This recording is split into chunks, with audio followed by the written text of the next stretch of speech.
कैवलं चिदैनं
caval हंसो सत्केवल साहेब सत्केवल साहेब। प्रिय भक्तजनों, आप सौने सुविदित છે તેમ આજે પરમ ગુરુ શ્રીમદ કરુણાસાગર મહારાજની અસીમ કૃપાથી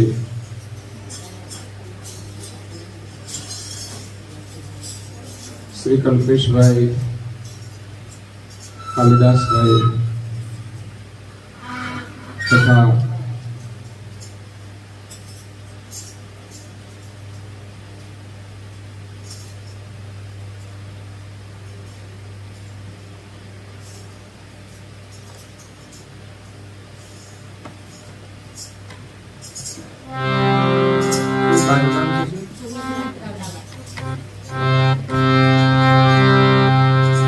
સુમિત્રાબેન કાલિદાસભાઈ તથા એમના સુપુત્ર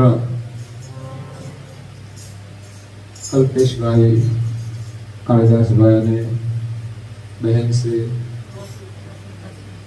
રશ્મિકાબેન કલ્પેશભાઈ, એમના સુપુત્ર ચિરંજીવી કૈવલ કુમાર અને કુમારી કૃપાના જન્મ દિવસ નિમિત્તે એમના નિવાસ સ્થાને આજે કૈવલ ધૂનનું આયોજન કરવામાં આવ્યું છે। પરમ ગુરુની વિશેષ કૃપા છે।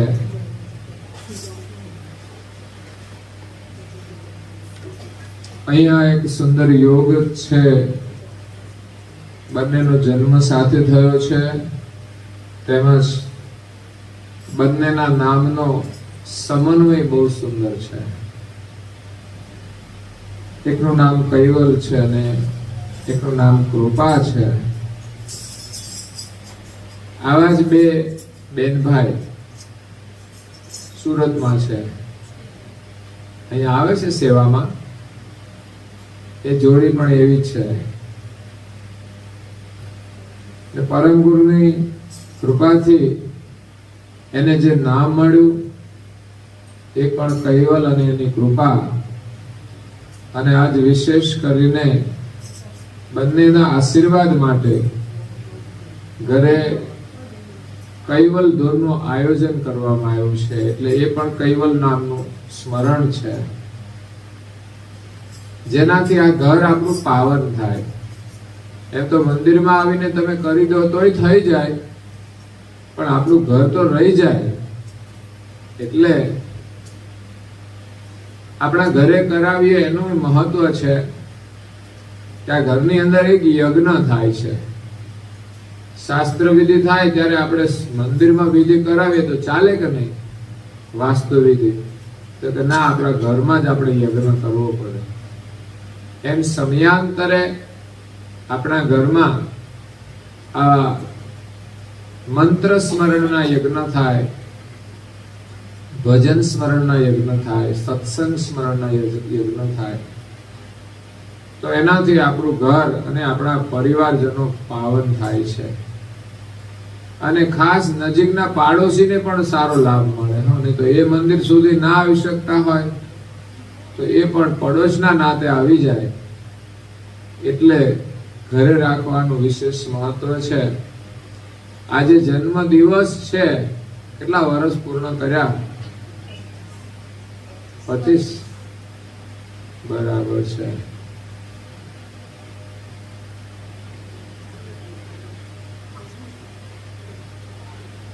વર્ષની એમની જીવન યાત્રા પૂર્ણ થઈ. યા તો 25મો આ જન્મ દિવસ હશે તો 24મી યાત્રા પૂરી કરી હશે.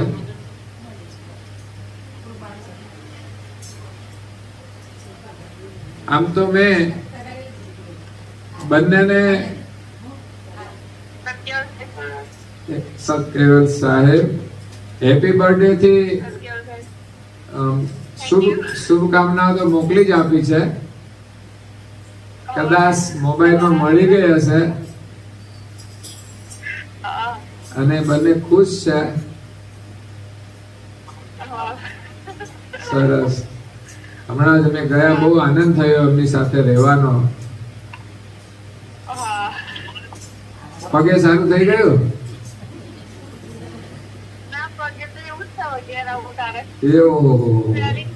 પછી ઘરે આવશે ત્યારે રિપેર થાય. બોલો, આવું છે વિદેશમાં. એના કરતા અહીંયા સારું નહીં, તકલીફ થાય તરત સાંજે હોસ્પિટલમાં, 2 દિવસ પછી રજા લઈને ઘરે. એ તો એના દિવસો યાદ આવે. મમ્મીના રાજમાં આપણે મોજ કરતા હતા ને.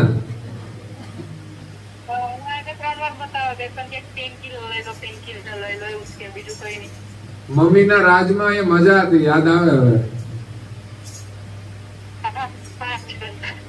પણ બાળકોનું ઘડતર તો જાતે કરે ત્યારે જ થાય છે. આપણા ઘરમાં પણ બાળકોને આપણે તૈયાર કરવા જોઈએ, જેથી ગમે ત્યાં દુનિયા મોકલે ને તો પાછા ના પડે. એટલે તમને જન્મ દિવસની શુભકામનાઓ છે. 25 વર્ષ પૂરા કર્યા. 26મા વર્ષનો શુભારંભ થાય છે. તો આપણું અંગ્રેજી મહિનાનું વર્ષ પણ એની સાથે જ ચાલે છે. એટલે પરમ ગુરુ તમને સ્વસ્થ અને દીર્ઘ આયુ આપે અને સાથે સાથે પરમ ગુરુની તમે વિશેષ ભક્તિ કરી તમારું જીવન સફળ કરો એવી શુભકામના છે. તો પરમ ગુરુના આશીર્વાદ આપણને એમની આજ્ઞાઓથી મળે છે. એટલે આપણે એમની આજ્ઞાઓ ભૂલવી જોઈએ નહીં. ભલે કામમાં વ્યસ્ત હોઈએ તો પણ જેટલી બની શકે એટલી આજ્ઞાઓ આપણે પાળવી જોઈએ. એક તો ગુરુ મહારાજે મંત્ર આપ્યો છે ને, ગુરુ મંત્ર છે ને, એ ખાસ જેટલું આપણાથી થાય રસ્તામાં પણ આપણે નિયમથી કરી લેવાનો. અને તિલક થાય તો તિલક કરી લેવાનું. સવાર સાંજ તમે પ્રાર્થના તમારી રીતે કામ કરતા કરતા જે અનુકૂળ આવે એમ કરી લેવાની. એટલે આજે અહીંયા તમારા જન્મદિવસની શુભકામના માટે ધૂનનું આયોજન કરવામાં આવ્યું છે. તો ધૂન કરી અને અમે બધા જ અહીંયા આવેલા છે, બધા જ તમને શુભકામના આપશે. જ્યાં બધા બેઠા છે ને એ બધા તમને આજે આશીર્વાદ આપવા માટે આવ્યા છે. અને બધા ખુશ થઈ ગયા છે. અને જોઈએ બસ આમ રાખું તો તમે પણ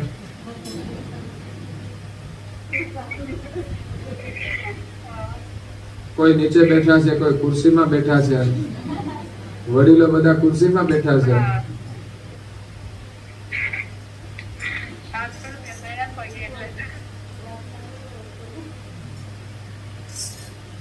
સારું, જો અહીંયા આશીર્વાદ છે આપણા તો પરમ ગુરુના.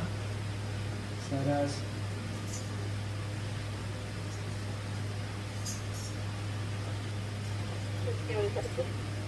સત્યવલ સાહેબ, અત્યારે તમે તારી જગ્યાએ કેવું નામ હે નંદી ને બિહારી છે. ચાલો તો તું પૂજા કરી લે એમના વતે. સરસ, તમે ત્યાં કરજો સારી રીતે અને પરમ ગુરુના શરણમાં પ્રાર્થના. તમારા જીવનમાં તમે ખૂબ પ્રગતિ કરો. આપણે તો જન્મ દિવસમાં તો એક જ વર્ષની માંગણી હોય, આવતે વર્ષે પછી ફરી માંગણી કરીશું, પણ એક વર્ષ તમારું સ્વાસ્થ્ય સારું રહે.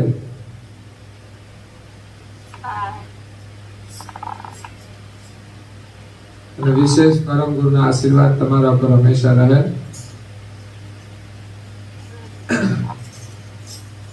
સારું, તમને બધાને શુભકામનાઓ છે. ત્યાં તમારા પરિવાર બધો છે કઈ ગયો? કાકા કાકી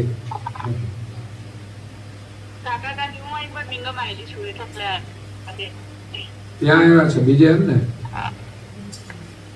અચ્છા, સારું, કઈ વાંધો નહીં. મને એમ કે ઘરે હશો. એ આવ્યા છે અહીંયા. સારું, સરસ. એમને પણ ઓકે, સરસ સરસ. ઓકે, સારું. એમને પણ શુભકામના. એને કે તમારો જન્મદિવસ આવે ત્યારે યાદ કરજો.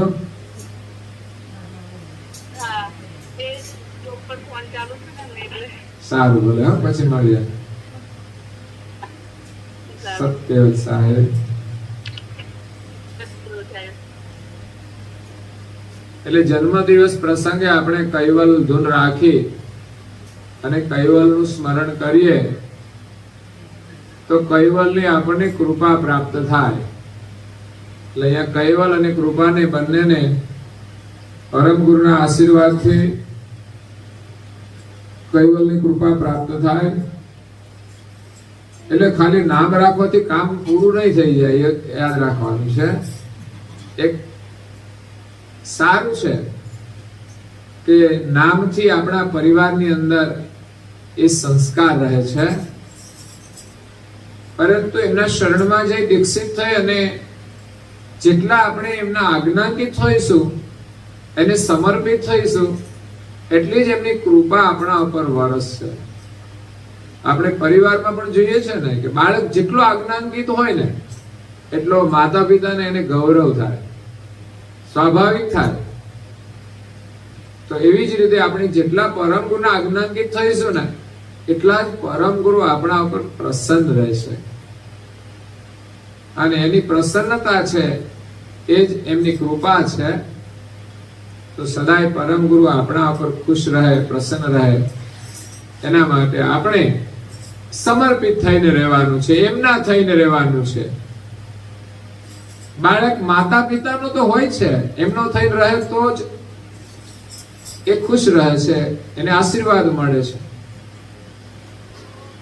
પરંતુ બીજા કોઈ આવરણોની અંદર આવી જાય છે ત્યારે એ માતા પિતાથી દૂર થઈ જાય છે.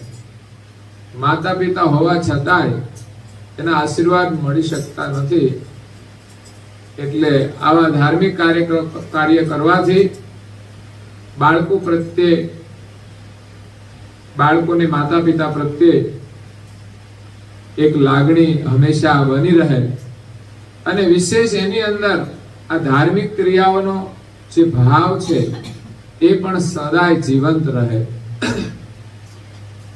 કારણ કે આપણે દીપ પ્રગટાવીએ છીએ અને જો પવનને લઈને બુજાઈ ગયો છે, એ દીવાની જ્યોત હંમેશા જલતી રહે. એમ આપણા ઘરની અંદર ભગવત સ્મરણ અને સંસ્કારની જ્યોત હંમેશા જલતી રહે. એના માટે આવા કાર્યક્રમો અવારનવાર આપણે કરવા જોઈએ. જેમ ઘરને આપણે સાફ કરતા રહીએ છીએ ને, એવી જ રીતે આ ઘરને પવિત્ર પણ કરતું રહેવું જોઈએ. અને ઘરની સાથે સાથે તો આપણે જ પવિત્ર થવાનું છે.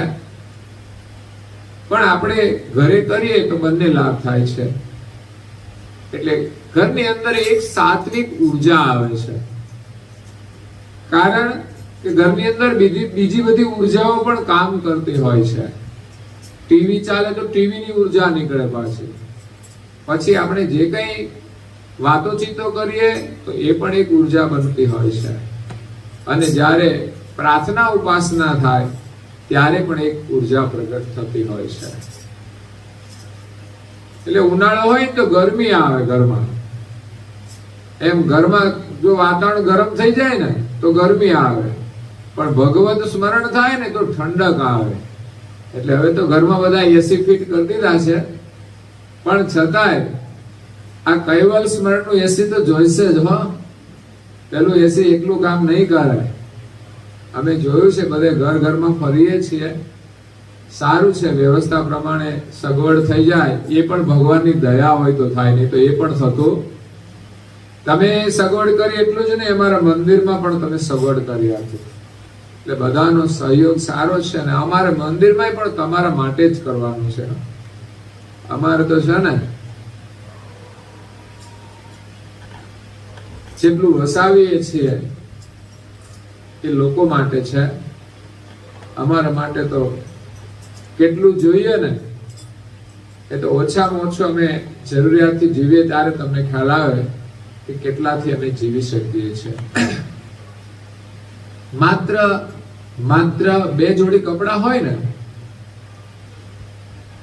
તો ત્રીજી જોડની જરૂર ના પડે. જુતિયાની તો હવે જરૂર જ નથી. રહેવા માટે પણ બહુ લાંબી જરૂરિયાત નથી હોતી. જો પરિવાર લોકો એક જ રૂમની અંદર બધા રહી શકતા હોય તો અમારે તો એકલા છે. એટલે એવું આપણું ત્યાગમય જીવન બને, અને આપણા કર્મ અનુસાર આપણા જીવનની જે કઈ પરિસ્થિતિ આવે એમાં આપણે રહીને ખુશ રહેવાનું છે, ભગવત સ્મરણ કરવાનું છે. એવું નથી કે સુવિધાથી જ સુખ મળે. સુખ સમજણથી મળે છે. તો એ સમજણ આપણને સત્સંગથી મળે છે, આવા સદકાર્યોથી મળે છે. સદકાર્ય એ પુણ્ય છે, અને માણસનું જેટલું સુકૃત હોય ને એટલો જ સુખી થાય.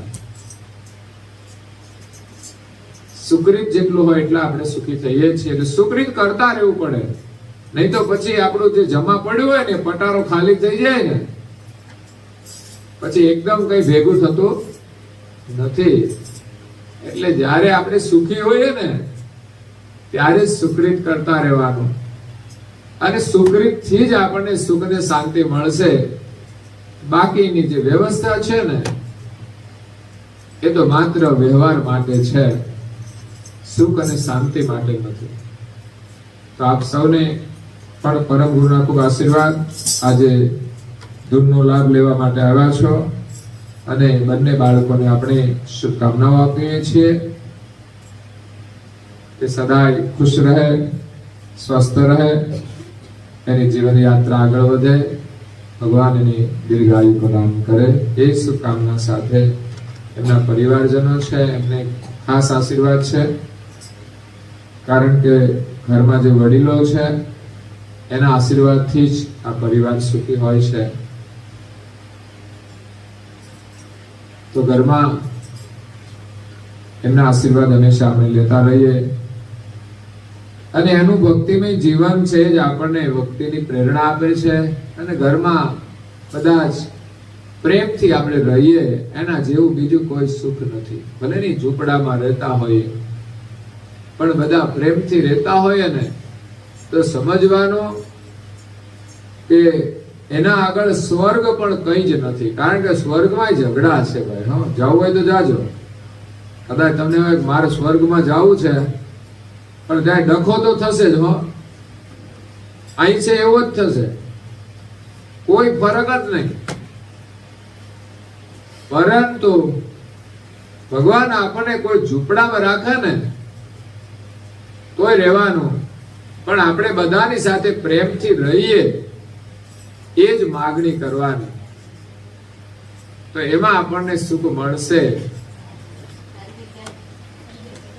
અને એ પ્રેમ છે એક આપણો પોતાની સાથે પ્રેમ, કે આપણે પોતાને પણ પ્રેમ કરીએ,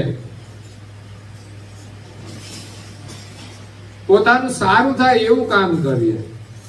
નહીં તો ઘણા લોકો છે ને પોતાનો જ વિચાર નથી કરતા કે મારું હું થશે, જે થવું હોય એ થાય, એમ જીવતા હોય છે. બીજું, પરિવાર સાથેનો પ્રેમ, મારો પરિવાર સુખી થાય. પણ ક્યારે થાય? આપણે સારી રીતે જીવીએ તો થાય. જ્યાં સુધી આપણા જીવનના વિચારો સારા ના હોય તો આપણે સુખી થઈ શકતા નથી. જો આપણે સુખી ના થઈ શકીએ તો પરિવારને કેવી રીતે સુખી કરવાના?